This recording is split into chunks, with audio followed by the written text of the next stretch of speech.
Welcome to the Deep Dive. Today we're getting into something really core to us as humans, empathy and sympathy. Yeah, they're not just words, are they? They're these, deep capacities that touch pretty much everything we do, everything we experience. Absolutely. And what's interesting about this deep dive, our angle, is the source material. It's not, the usual human perspective. It's actually an AI's explanation of these things. Which is fascinating, right? Because you've got this purely data-driven analysis looking at patterns versus our own, messy subjective experience of actually feeling these things. Exactly. So that's our mission today, to really unpack why empathy and sympathy are so universal, how an AI's interpretation based on data stacks up against our lived reality, and maybe what key insights we can pull from that unique viewpoint. We'll be digging into how something that feels purely emotional actually has, biological roots, how it influences ethics, even physics metaphors, surprisingly, and sort of where AI actually slots into this whole picture. Okay, let's dive in then. To really get the AI's take, we need solid definitions first.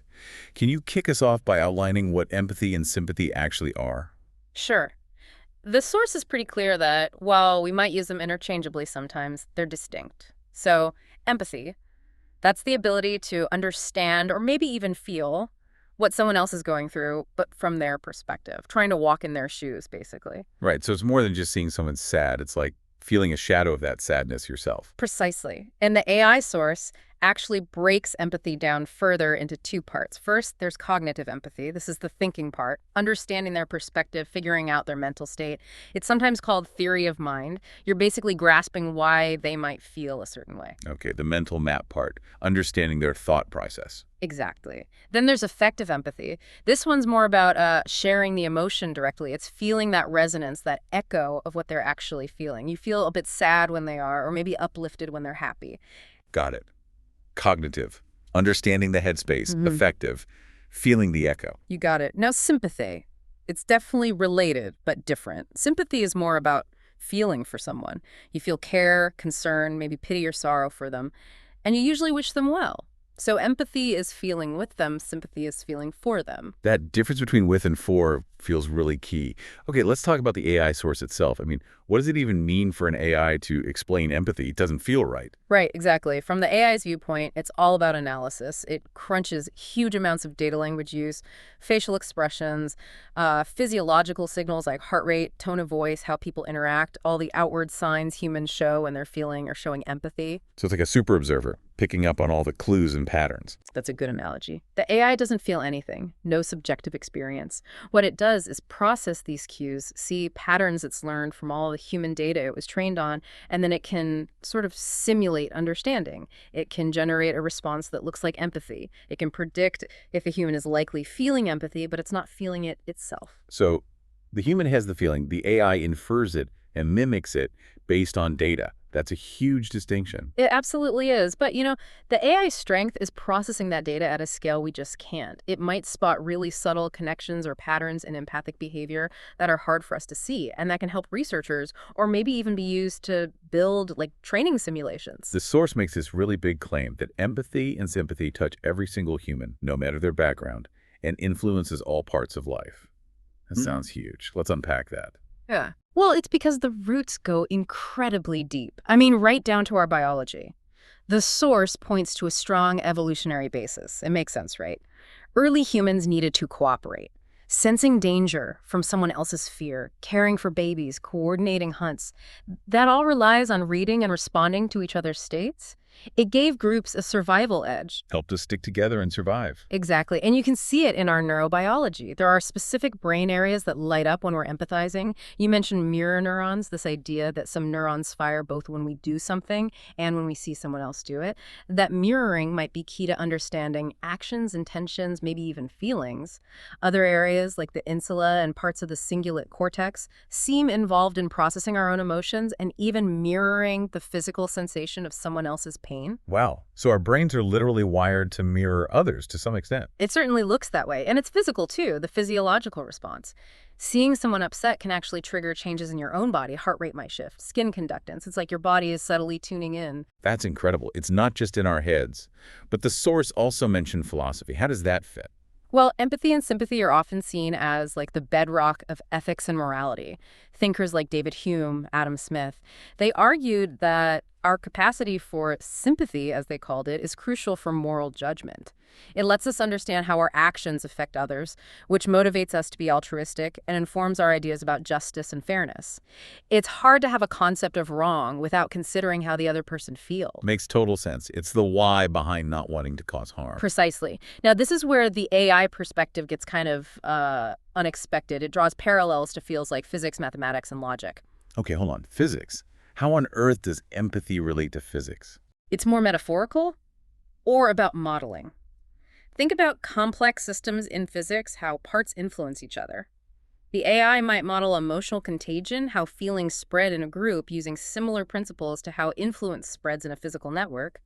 And fundamentally, the brain processes underlying empathy are biophysical electrical signals, chemical reactions. That's physics at its core. So physics in the brain's mechanics and physics as an analogy for social spread. Sort of, yeah. And mathematics gives us the tools for that modeling. In game theory, for instance, like the prisoner's dilemma experiments, strategies that adapt based on the other player's behavior, which requires a kind of cognitive empathy, often turn out to be more successful over time. The math shows being responsive pays off. So being cooperative or responsive is actually a good strategy, mathematically. In many scenarios, yes. Strategies like tit for tat, which basically mirrors the other player, often do well. Then you have network theory modeling how emotions spread through social ties, and statistical modeling identifying factors linked to empathy. And logic, where does that come in? Logic is fundamental to how AI works. It uses rules to infer states from data. And it's how we structure ethical arguments. Think about the golden rule, do unto others. That requires a logical application of empathy. You take your own feelings, understand them, and logically apply that understanding to how you should treat someone else. Right, it's embedded in how we reason about interacting with others. Okay, let's pull this back down to the everyday. What does all this mean for us as individuals in our relationships? Well, on the individual level, empathy is huge. It's what allows for really deep connections, better communication, just a richer emotional life, really. But the source does warn about the flip side. It can be draining. Constantly feeling with others, especially if they're suffering, can lead to what's called empathy fatigue, or even burnout if you don't manage it. Yeah, you hear about that with caregivers and first responders. It takes a toll. Definitely. And it's tied closely to mental health. Healthy empathy is crucial for good social functioning. Difficulties with it are seen in some conditions, while having it helps build supportive relationships and makes us feel understood. And between people. In our interpersonal lives. It's absolutely foundational there. Empathy builds trust. It helps smooth over conflicts. It's what drives us to help each other, share, offer comfort, all that pro-social stuff.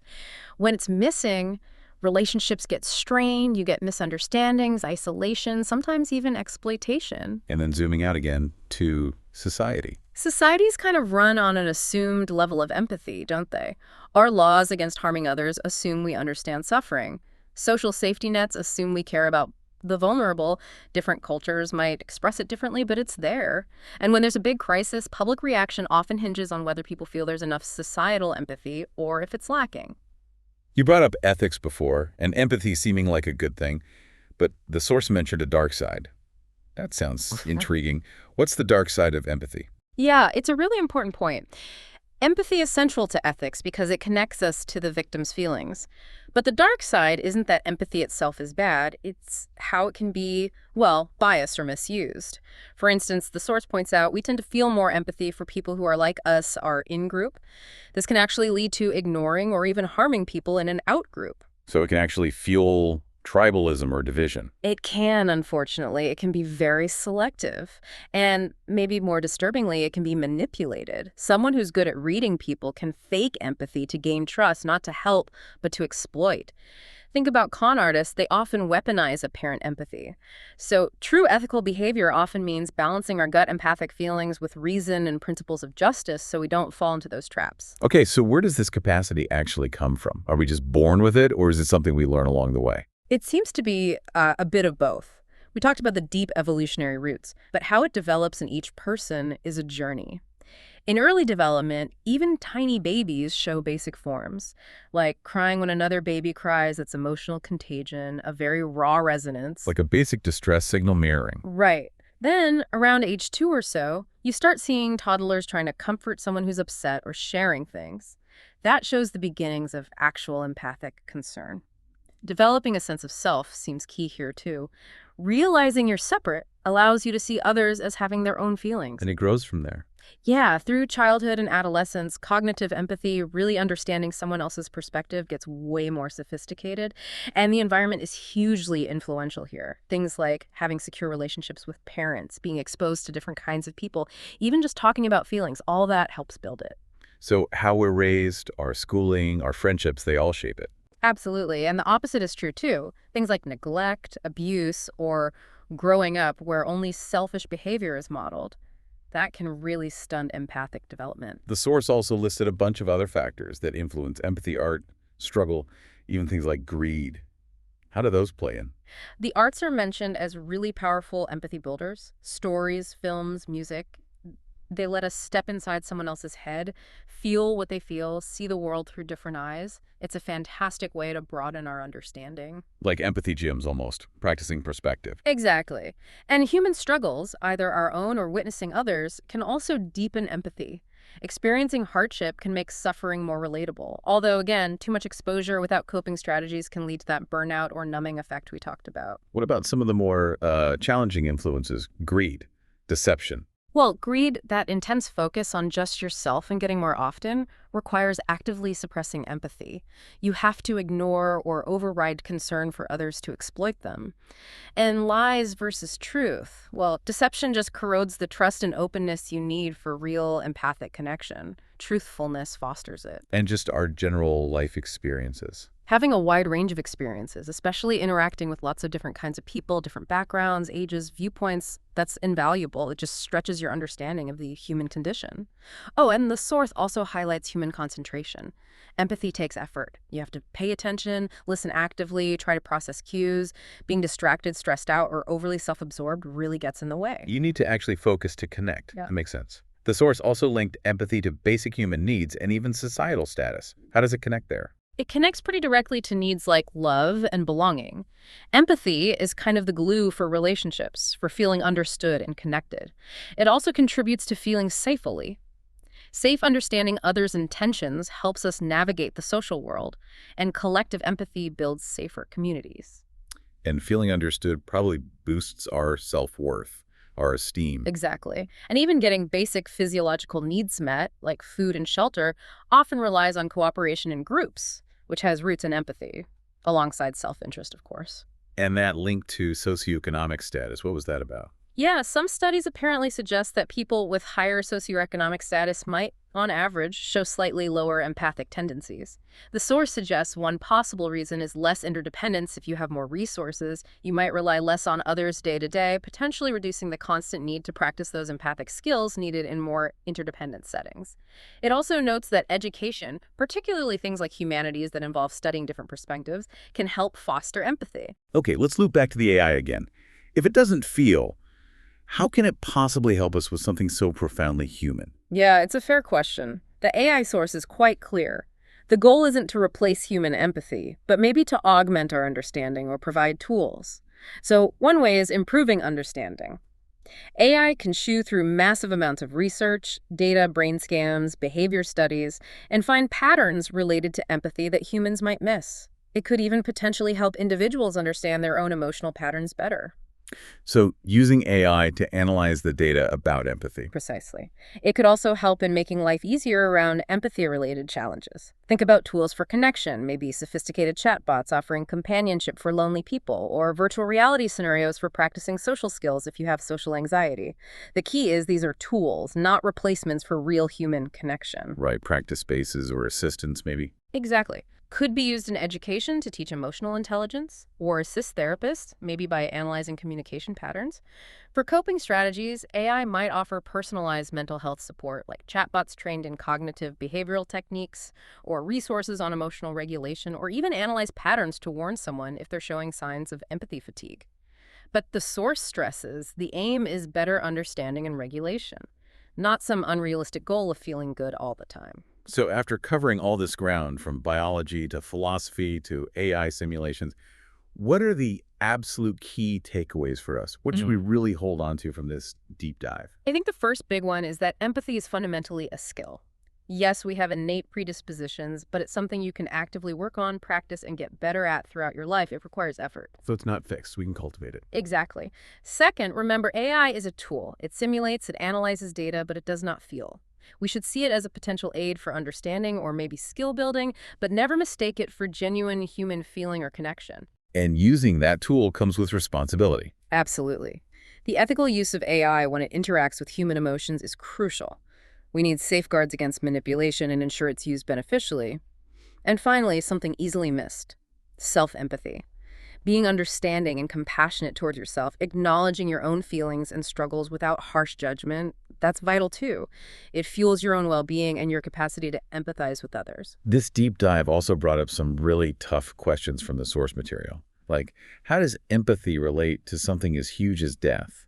And how do we even begin to understand cruelty or people who seem to lack empathy altogether? Well, biologically, it's an endpoint, but our human experience of it is profoundly shaped by empathy. It's empathy that drives our grief, our support for those who are mourning, the rituals we have for coping with loss. It doesn't change the fact of death, but it defines how we, as humans, process and respond to it. And what about cruel people or that apparent lack of empathy? The source indicates it's really complex. It can stem from genuine psychopathology, like certain personality disorders where the capacity is impaired from the start. It can be a result of deep trauma or abuse leading to a kind of emotional shutdown. Sometimes it's dehumanization, deliberately seeing a group as less than human, strips away empathy, and enables terrible acts. And other times, intense situational factors like extreme fear or stress can temporarily shut down normal empathic responses. People act cruelly, usually because that capacity is damaged, missing, or maybe just selectively turned off, often mixed with other motives like power, greed, or ideology. It sounds like there's rarely just one simple answer. No, it's usually a combination of factors, which really underscores how vital developing and maintaining empathy is for humane interaction. What about something maybe lighter? Like humor and laughter. The source connected empathy there too. It did, yeah. A lot of humor relies on a shared understanding, a shared context, which is a form of cognitive empathy, right? We laugh with people because we get the joke, we understand the situation from a similar perspective. And if humor punches down, relies on someone else's real pain, an empathic response might make us not find it funny. The source also points out that just understanding why someone is laughing or crying or angry, figuring out their internal state from their expression, that itself requires cognitive empathy. It's not just seeing the smile, but guessing the feeling behind the smile. Exactly right. You mentioned earlier that individual experiences differ. How does that relate to resilience when dealing with all this emotional input? Yeah, resilience varies hugely. Some people just seem better equipped naturally to handle intense emotional information without getting overwhelmed. Others are more sensitive. Our life experiences, our support networks, the coping skills we learn, they all shape how we respond empathically and how well we bounce back from emotional strain. It's this constant dance between our internal capacity and the external world. And it really is a physical aspect, isn't it? Not just an idea. Oh, definitely. We talked about brain regions like the mirror neuron system and the insula, but it shows up in subtle ways too. Heart rate changes, hormones like oxytocin, which is linked to bonding, even subconsciously mimicking someone's posture or facial expression. Our bodies are physically involved in this process of connecting. How does something like freedom fit into this? Seems almost unrelated. The source makes an interesting point. That absolute individual freedom, without any sense of responsibility or connection, could actually undermine empathy. If your focus is purely on your own liberty without considering others' well-being, it's easier to disregard their feelings. True social freedom, it suggests, respects others' freedom and feelings, which requires empathy. And critically, can we actually teach empathy? The source says yes, absolutely. And it's crucial that we do. It's not just something innate. It's a skill we need to nurture. Parents, teachers, society, we all play a part. By modeling it, talking about feelings, encouraging perspective taking, using stories and art, creating chances for cooperation and helping, these all build that muscle. So really understanding empathy feels like it could be, well, transformative. I think it can be, really grasping its depth of biology, the social impact, the personal challenges, the potential. It kind of forces you to look again at yourself, your relationships, your role in the world. It highlights how interconnected we are and the responsibilities that come with that. So bringing it back one last time to the AI source's view, what's the final takeaway on where AI fits into the human story of empathy? The AI's own perspective reinforces what we've been saying. Its role isn't replacement. It can't be human empathy. Its value is in helping us understand empathy better through data analysis, maybe providing tools to help us cultivate it, or perhaps assisting in situations where empathy is difficult or lacking. The goal should always be augmenting human capacity, offering insights and support, but always, always guided by ethical thinking about how these tools affect us. Wow. This deep dive has really shown that empathy and sympathy are so much more than just nice-to-have feelings. They're tangled up in our biology, they shape our moral compasses, they're the foundation of societies, they affect our own well-being, and now they're even being analyzed and simulated by AI. We've looked at what they are, how far they reach into science, logic, their huge impact, that key difference between feeling and simulating, and maybe most importantly, that this is a skill we can actually work on. Exactly. And understanding all this isn't just, an intellectual exercise. It's fundamental to how we connect with each other, how we navigate disagreements, build communities, really how we manage being human together in this world. It's right at the core. So here's a thought to take away from this deep dive. Maybe try this. Just for 5 minutes today, consciously practice perspective taking. Pick someone you interact with, maybe someone you find a bit difficult or whose actions you don't quite get. Actively try to imagine the situation entirely from their point of view. Just wonder, how might that little mental shift change how you see things or even how you interact with them next time? This is DigitView.